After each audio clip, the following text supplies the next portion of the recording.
नमस्कार, बहुत स्वागत है आप सभी का न्यूज इंडिया पर। मैं हूं आपके साथ Neetu Gupta. Mister chief minister, एक ऐसा शो जो आपको सीधा आपके मुख्यमंत्री से जोड़ेगा, जिसके जरिए आपको जानकारी मिलेगी कि आपके राज्य के मुख्यमंत्री ने आज दिन भर में क्या कुछ किया है और किन किन कार्यक्रमों में उन्होंने हिस्सा लिया, आपके प्रदेश को क्या सौगातें मिली। लेकिन आज देश 74वां गणतंत्र दिवस मना रहा है, तो आज हम आपको अलग अलग राज्यों के गणतंत्र दिवस के कार्यक्रम दिखाएंगे, जिसमें प्रदेश के मुख्यमंत्री ने शिरकत की और गणतंत्र दिवस पर क्या खास संदेश दिया। तो आइए शुरुआत करते हैं सबसे पहले राजस्थान के मुख्यमंत्री अशोक गहलोत से।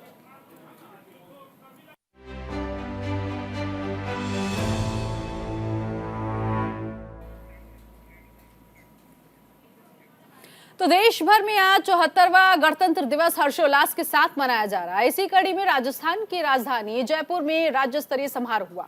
समारोह में राज्यपाल कलराज मिश्र ने झंडारोहण किया। कार्यक्रम में मुख्यमंत्री अशोक गहलोत ने भी हिस्सा लिया। इस मौके पर सीएम अशोक गहलोत ने कहा कि राजस्थान में कांग्रेस पार्टी फिर से सत्ता में आने वाली है। हमारा रास्ता पूरी तरह से साफ है। 1998 में जो हमने सरकार बनाई थी, तब हमें 156 सीटें मिली थी। इसीलिए इस बार हमने मिशन 156 पर काम करना शुरू भी कर दिया है, क्योंकि 4 साल में हमारी सरकार ने शानदार बजट पेश किया है। इस बार का बजट भी शानदार आएगा।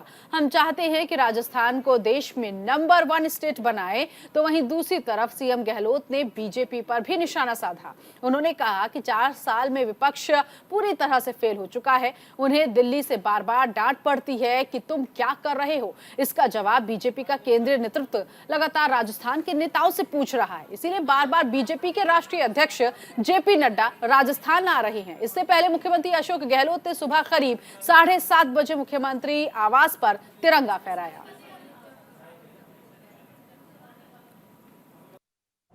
हमारा रास्ता बिल्कुल साफ है। हम जब 98 में सरकार बनाई थी, हमने 156 सीटें आई थी जब मैं प्रदेश कांग्रेस अध्यक्ष था। तो मैं चाहूंगा मिशन 156, मिशन 156 लेके चले हम लोग। इस रूप में हमने काम शुरू कर दिया है। 4 साल बिताए हमने, चारों बजट हमारे शानदार आए हैं। इस बार का बजट भी शानदार आएगा, ये हमारा प्रयास है। हम चाहेंगे कि राजस्थान को देश में नंबर 1 स्टेट बनाए।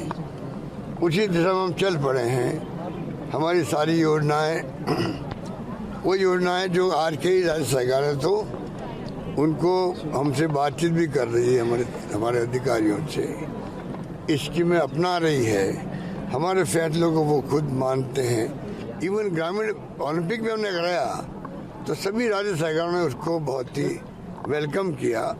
वो भी करने की सोच रही है। तो हमारे हर इश्यू जो है, हर फैसले जो है, वो आज देश में चर्चा के ऐसे बने हुए हैं सब जगह पर। तो मैं उम्मीद करता हूँ कि जो हमारे चाहे वो हेल्थ सर्विस की बात हो, अर्बन जो हमने रोजगार दिया है उसकी बात हो, उड़ान की बात हो, हर मुद्दा जो हमारा छोटा या बड़ा है वो भी एक एग्जाम्पल बन गया है। अनुप्रस्थ योजना भी क्यों नहीं हो बच्चों के लिए। 250 लोगों को भेज रहे हैं, विदेश भेज रहे हैं। तो राजस्थान का जो नौजवान है वो विदेश जाएगा, दुनिया के लोग जा रहे हैं। अगर साधन संपन्न नहीं है, उनको सरकार भेजेगी, वो पढ़ के तैयार होकर आएंगे, तो ये जो ह्यूमन रिसोर्स पैदा होगा, मानव संसाधन पैदा होगा, वो राज्य का होगा, यहाँ के बच्चों का होगा। तो वो राज्य के भी चिंता करेंगे। और मैं समझता हूँ कि राज्य का आने वाले जो फ्यूचर है, प्रदेश का भविष्य है, उसमें हमें मानव संसाधन हमारा खुद का मिलेगा। विपक्ष क्या करता है उससे मुझे कोई श्रोगा नहीं होना चाहिए, क्योंकि उनके बारे में मुद्दे 4 साल में कोई आ नहीं पाए, तो वो बौखलाए हुए हैं। उनको ऊपर से बार बार डांट पड़ती है, तुम कर क्या रहे हो।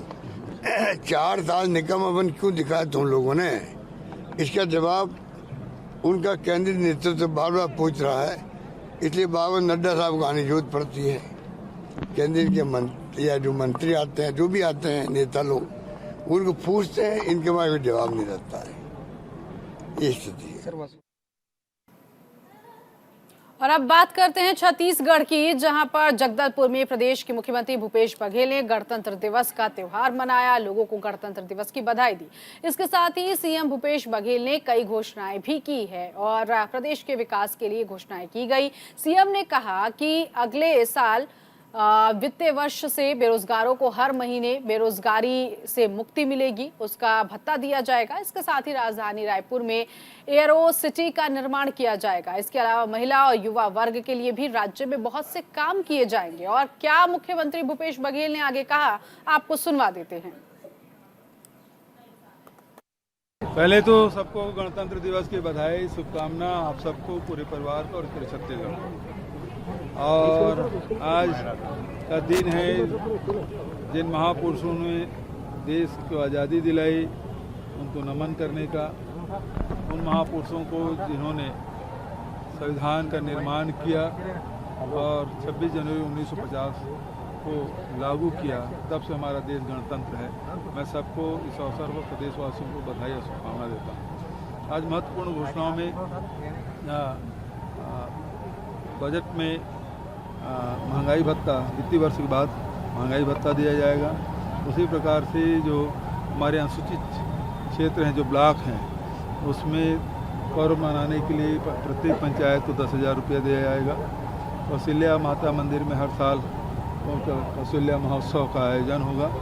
उसी प्रकार से अभी प्रदेश में इस प्रकार से मानस गान प्रतियोगिता होता है। राष्ट्रीय स्तर पर भी रामायण और मानस गान का आयोजन किया जाएगा। राष्ट्रीय स्तर के कार्यक्रम इसमें शामिल होगा। महिला व्यवसायी हैं, उनके लिए भी स्टार्टअप के लिए योजना बनाई जाएगी। जो हमारी रूरल नेशनल पार्क है, तो उसके लिए भी ग्रामीण उद्योगों के लिए भी अलग से उसकी नीति बनाई जाएगी। साथ ही रायपुर में एयरपोर्ट के पास एरो सिटी का भी निर्माण किया जाएगा और खारून नदी में दोनों रिवर फ्रंट का भी निर्माण किया जाएगा। विद्युत विभाग में ऑनलाइन शिकायत और निराकरण की घोषणा मैंने किया है। उसी प्रकार से जो भवन निर्माण कर्मकार मंडल के द्वारा 3 साल से पंजीकृत जो श्रमिक हैं, उनके लिए 50,000 अनुदान दिया जाएगा मकान बनाने के लिए। अब बेरोजगारी भत्ता बोल चुका हूँ, मासिक होगा, उसको नीति बनेगी, अभी उसको सब कार्यक्रम बनेगा। सर, चुनावी घोषणा के सर, ये चुनावी वर्ष भी है, आपकी जो घोषणा है बहुत मायने रखती है। आपको लगता है इसका बड़ा असर होगा, व्यापक असर होगा? देखिए, जो घोषणा पत्र में जो शामिल थे उसको हम लोग एक एक करके पूरा करते जा रहे हैं। तो आज मैं 26 जनवरी के अवसर पर कुछ घोषणाएं मैंने की है। वहीं दूसरी तरफ अगर बात की जाए बिहार की, तो बिहार के मुख्यमंत्री नीतीश कुमार ने भी पटना के गांधी मैदान में आयोजित गणतंत्र दिवस के कार्यक्रम में शामिल हुए। राज्य के राज्यपाल फागू चौहान ने भी झंडा फहराया। इस मौके पर सभी को गणतंत्र दिवस की शुभकामनाएं सीएम की तरफ से मिली और 1950 के संविधान को याद किया गया। आज के दिन गणतंत्र दिवस मनाया जाता है, ऐसे में कोरोना के दौर में लोगों को रोक दिया जाता था, ऐसा कहना था सीएम का। आगे सीएम ने ये कहा कि इस बार सभी लोगों को शामिल होने की इजाजत दी गई है, जो कि काफी सही है। हालांकि इस दौरान सीएम नीतीश कुमार ने उपेंद्र कुशवाहा पर भी हमला बोला और कहा कि अगर वो पार्टी में रहना चाहते हैं तो बहुत अच्छा है, अगर वो जाना चाहते हैं तो ये उनकी इच्छा है। सुनिए जरा। के दिन जो भी महामहिम राज्यपाल के द्वारा इस कार्यक्रम को किया जाता है और सभी जिलों में जो प्रभारी मंत्री हैं वो सब जाते हैं, चारों तरफ ये सब सारा कार्यक्रम होता है। अब पिछले दौर में जो कोरोना का दौर होता था तो उसके चलते जरा सा लोगों को भी रोक दिया जाता था। कार्यक्रम तो होता ही था, लेकिन इस बार सब लोगों को इजाजत दी गई है और देख रहे हैं कि काफी संख्या में सब लोग आज यहाँ पे आए, तो बड़ा अच्छा लगा, सब लोग उपस्थित रहे। इसी तरह से पूरे बिहार में ये कार्यक्रम किया गया और आज जो हमारे गवर्नर साहब हैं, उन्होंने बिहार में जो कुछ भी काम किया गया है, किया जा रहा है पिछले समय में और अब, और जितना महिलाओं से लेकर के समाज के हर तबके के उत्थान के लिए काम किया जा रहा है, उन सब चीजों की इन्होंने चर्चा कर दी है। तो आज के अवसर पर जो भी विकास का काम होता है और जो सब लोगों के लिए काम किया जाता है उन सबकी चर्चा की जाती है। तो आज तो हुआ ही है, इसलिए मैं उनको भी बधाई देता हूँ। और आज के दिन सबको पूरा बुलंदी के साथ इस अवसर को मनाना चाहिए और ये अपने देश को आगे बढ़ाने के लिए बहुत आवश्यक है। 3 बार के बाद फिर लौट करके पार्टी में आए, सब आपको इज्जत दिया, सब कुछ किया, क्या है नहीं करना वो बात न करेंगे जी। भला मीडिया के सामने और कहीं कोई इसको ट्वीट करके कोई बात करता है, ये सब नहीं किया जाता। कोई भी पार्टी नहीं, देखिए पार्टी के अंदर जो बात होता है लोग आपस में ना बात करते हैं जी। कहीं ट्वीट करके कोई बात करता है समझते हैं, आज तक कहीं सुने हैं? कोई भी पार्टी में जो रहते हैं वो ट्वीट करके कुछ बोलते हैं, आप समझ लीजिए ये सब नहीं होता है। ये सब तो क्या मन है वो जाने। आए वो हम लोग स्वागत किए, रहे बहुत अच्छा, नहीं रहे कहीं और जाए अपनी इच्छा। इन सब चीजों पर हमारा कोई प्रतिक्रिया नहीं, लेकिन हम इतना जरूर कहेंगे कि इन सब विषयों पर चर्चा नहीं होनी चाहिए। पार्टी के अंदर तो हमेशा लोग बैठते हैं, बातचीत करते हैं, सब कुछ करते हैं, कोई भी पार्टी का, हर पॉलिटिकल पार्टी का, तो उसमें बात होती है। इसके लिए कोई मीडिया से बात नहीं होती। मीडिया के अंदर कोई बात आती है तो आप समझ लीजिए लोग ट्वीट कर रहा है तो कुछ बात होगा, तो चाहे हमको कुछ नहीं करना। और अब बात करेंगे हरियाणा की, जहां पर यमुनानगर के जगाधरी में मुख्यमंत्री मनोहर लाल ने भी 74वें गणतंत्र दिवस के अवसर पर तिरंगा फहराया। इस मौके पर सीएम मनोहर लाल ने कहा कि आज जब हम आजादी का अमृत महोत्सव मना रहे हैं, तब हमें इस बात पर विचार करने की जरूरत है कि हमने अपनी आजादी के बाद हमारे स्वतंत्रता सेनानियों और संविधान निर्माताओं के सपने का भारत बनाने की दिशा में किस हद तक सफलता प्राप्त की है। सीएम ने आगे कहा, हमारा संविधान लोकतंत्र का पावन ग्रंथ है और हमारी जनता ने संविधान को आत्मसात किया है। आजादी के अमृत काल के लिहाज से ये गणतंत्र दिवस महत्वपूर्ण है। हमारा गौरव राजपथ की बजाय कर्तव्य पथ पर दिख रहा है। सुनिए। 26 जनवरी केवल एक राष्ट्रीय पर्व ही नहीं है, बल्कि एक राष्ट्रीय अनुष्ठान है, एक राष्ट्रीय बहुत बड़ा गौरव का यह दिन है, जिसमें सैकड़ों हजारों लोगों ने अपने आहुति दी और आज भी अपना योगदान दे रहे हैं। 26 जनवरी 1950 को गणतंत्र बनने में लगभग 2.5 साल पहले हमने गुलामी की बेड़ियां काटकर स्वतंत्रता की हवा में सांस ली थी। इसलिए गणतंत्र दिवस से आजादी के आंदोलन की अनेकों यादें आज जुड़ी हुई हैं।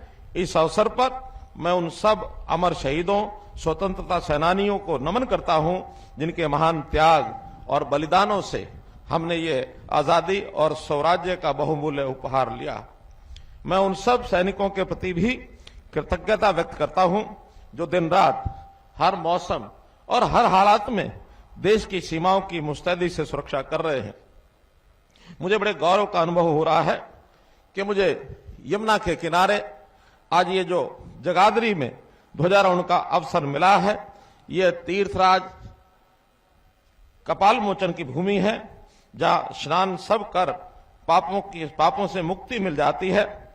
यहां पर बर्तनों का और प्लाईवुड का बड़ा व्यवसाय है, विश्वविख्यात ये उद्योग है। एक छोटे गांव से वर्तमान नगर तक विकसित करने में यहां के नागरिकों ने कड़ी मेहनत की है। मैंने तो ये स्वयं अपनी आंखों से देखा है। एक लंबा काल इस नगरी में मेरा बीता है। मैं आप सबको इसके लिए बधाई देता हूं। आप सभी बधाई के पात्र हैं। भाइयों बहनों, हमारा भारतवर्ष रंग बिरंगे फूलों का मनोहर गुलदस्ता है। यहां 4 महीने में मौसम बदल जाते हैं, कोस कोस पर पानी बदल जाता है, हर 20 कोस पर वाणी बदल जाती है। हमारी वेशभूषा और खान पान, इसमें एक बहुत बड़ी विविधता है। विभिन्न धर्मों को मानने वाले लोग यहां रहते हैं। इन सब विविधताओं से भरे देश के लिए संविधान निर्माताओं ने बड़ी सूझबूझ से हमारा संविधान बनाया, जिसने देश को एक सूत्र में पिरो कर रखा है। लगातार पिछले 75 वर्षों से और अपने देश को इसी संविधान के अनुरूप चल करके आगे बढ़ा रहे हैं। आगे बढ़ेंगे और अब बात करेंगे मध्य प्रदेश की, जहां जबलपुर में प्रदेश के मुख्यमंत्री शिवराज सिंह चौहान ने गणतंत्र दिवस पर आयोजित कार्यक्रम में शिरकत की और ध्वजारोहण भी किया। इस मौके पर सीएम शिवराज सिंह चौहान ने देश को आजादी में शहीद होने वाले स्वतंत्रता सेनानियों को नमन किया और कहा कि हमें आज के भारत पर गर्व होता है। हमारा संकल्प है कि हम पीएम नरेंद्र मोदी के नेतृत्व में आत्मनिर्भर भारत का निर्माण करने के लिए आत्मनिर्भर मध्य प्रदेश का निर्माण करेंगे। इसके साथ ही सीएम ने आगे लोगों को बसंत पंचमी की भी शुभकामनाएं दी। मैं सरस्वती मां को प्रणाम करते हुए आपको बसंत पंचमी की भी शुभकामनाएं देता हूं। मेरा सौभाग्य है कि आज गणतंत्र दिवस के दिन मैं संस्कार धानी जबलपुर से आपको संबोधित कर रहा हूं। प्रिय प्रदेशवासियों, भारत को स्वतंत्र कराने के लिए जिन क्रांतिकारियों ने, स्वतंत्रता संग्राम सेनानियों ने अपना सर्वस्व न्योछावर कर दिया, आइए पहले उनके चरणों में नमन करें, उन्हें प्रणाम करें। सबसे प्रमाणिक वैक्सीन एक नहीं दो बनाई तो भारत ने बनाई। पहले हम वैक्सीन मांगते थे दुनिया से। किसी महामारी में अगर भगाना पड़े कई वर्ष लग जाते थे। मुझे कहते हुए गर्व है कि जब दुनिया के कई देश कोविड के संकट का सामना कर रहे हैं, चीन जैसे, तब भारत की स्वदेशी वैक्सीन के कारण हम सब सुरक्षित हैं। गर्व होता है हमें आज के भारत में और संकल्प है हमारा प्रधानमंत्री नरेंद्र मोदी जी के नेतृत्व में। खबर उत्तराखंड से, जहां पर मुख्यमंत्री पुष्कर सिंह धामी ने सीएम आवास और बलबीर रोड स्थित भाजपा कार्यालय में तिरंगा फहराया। इस मौके पर सीएम ने कार्यक्रम में मौजूद सभी लोगों को संविधान की शपथ भी दिलाई। मुख्यमंत्री धामी ने सभी प्रदेशवासियों को गणतंत्र दिवस की शुभकामनाएं देते हुए कहा कि पीएम नरेंद्र मोदी के एक भारत श्रेष्ठ भारत के संकल्प को पूरा करने के लिए हम सबको मिलकर योगदान देना होगा। इसके साथ ही आपको दिखाते हैं कर्तव्य पथ पर निकली उत्तराखंड की झांकी की झलक। The nature around, and now the tableau from Uttarakhand, Devbhoomi Uttarakhand, the land where divinity resides. Glimpses of the Corbett National Park, the Ipan art of Uttarakhand displayed on the outer part of the tableau, and the famous Cholia dance of Uttarakhand. और अब बात करेंगे UP के मुख्यमंत्री योगी आदित्यनाथ की, जिन्होंने 74वें गणतंत्र दिवस पर समस्त प्रदेशवासियों को हार्दिक बधाई और शुभकामनाएं दी। मुख्यमंत्री ने कहा कि गणतंत्र दिवस स्वाधीनता सेनानियों के त्याग और बलिदान का स्मरण करने के साथ ही हमें संविधान के प्रति समर्पित रहने की प्रेरणा देता है। मुख्यमंत्री ने आगे कहा, सुशासन, समृद्धि, शांति और सम्मान हमारे गणतंत्र की पहचान है। सीएम ने आगे कहा, आत्मनिर्भर उत्तर प्रदेश के संकल्प के साथ समस्त प्रदेशवासी गणतंत्र दिवस को हर्षोल्लास के साथ मनाएं। वर्तमान में देश अपनी आजादी का अमृत महोत्सव मना रहा है। ये विशिष्ट कालखंड हमें आत्मचिंतन करने और महान देशभक्तों के सपनों और लक्ष्यों की प्राप्ति के लिए प्रतिबद्ध होने का अवसर प्रदान करता है। इसके साथ ही नजर डालेंगे कर्तव्य पथ पर निकली यूपी की झांकी की। हमारी समृद्ध विरासत के दर्शन से सभी अभिभूत हैं। प्रकाश के संदेश को लेकर आ रही है उत्तर प्रदेश की झांकी। आस्था और भगवान राम की नगरी अयोध्या में दीपों का उत्सव सन 2017 से लगातार किया जा रहा है।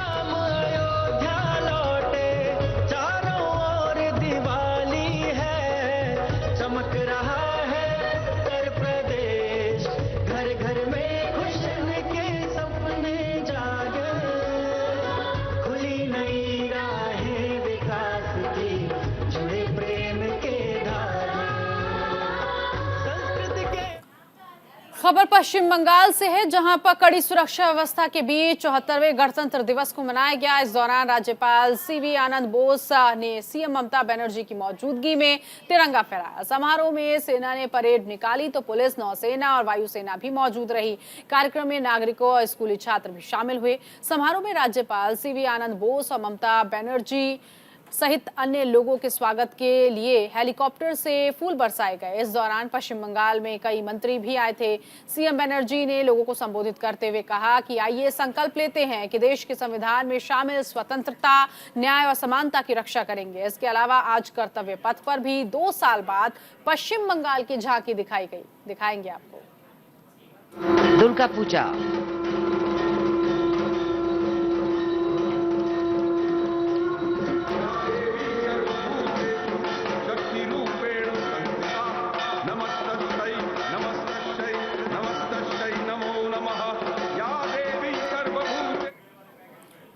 और अब बात करते हैं गुजरात की, जहां पर बोटाड में 74वें गणतंत्र दिवस पर कार्यक्रम का आयोजन किया गया, जिसमें मुख्यमंत्री भूपेंद्र पटेल और राज्यपाल आचार्य देवव्रत शामिल हुए। इसके साथ ही साथ गणतंत्र दिवस पर खास आयोजन किया गया। और अब आपको दिखाते हैं कर्तव्य पथ पर गुजरात की झांकी। पश्चिमी भारत की यानी गुजरात की ओर चलते हैं। क्लीन ग्रीन ऊर्जा युक्त गुजरात की झांकी सांस्कृतिक परंपरा और वैज्ञानिक दृष्टिकोण का सुंदर तालमेल इस झांकी में देखने को मिल रहा है, जिसे हाल ही में यूनेस्को की विश्व धरोहर स्थल में शामिल किया गया। हर घर सोलर पैनल। और इसी के साथ इस खास शो में अभी के लिए बस इतना ही। बाकी की तमाम खबरों के लिए बने रहिए न्यूज़ इंडिया के साथ। नमस्कार।